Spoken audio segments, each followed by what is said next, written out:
నేను మీ ఈశ్వర్.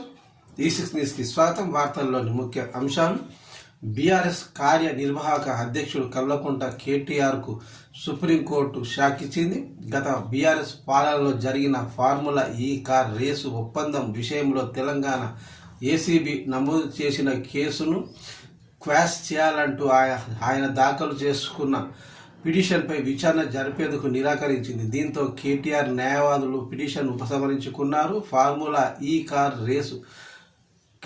రేసు కేసులో ఆయనతో పాటు మరికొందరు అధికారులపై తెలంగాణ ఏసీబీ, ఈడీ ఉరుముతున్న నేపథ్యంలో ఈ కేసును క్వాష్ చేయాలంటూ హైకోర్టులో కేటీఆర్ దాఖలు చేసిన పిటిషన్ ఇప్పటికే తిరస్కరణకు గురైంది. దీంతో కేటీఆర్ సుప్రీంకోర్టును ఆశ్రయించారు.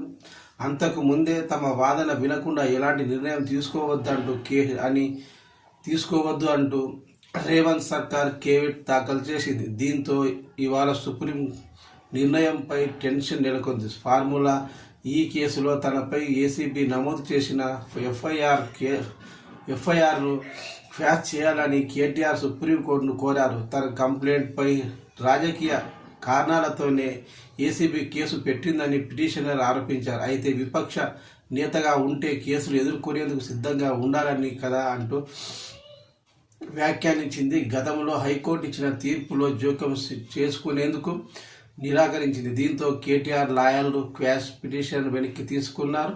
సుప్రీంకోర్టు తీర్పు నేపథ్యంలో కేటీఆర్ అరెస్టు విషయంలో ఏసీబీ, ఈడీ కూడా దూకుడుగా ముందుకెళ్లే అవకాశాలు కనిపిస్తున్నాయి. గతంలోనే కేటీఆర్ను అరెస్టు చేసిన హైకోర్టులో ఆయన ఊరట లభించింది.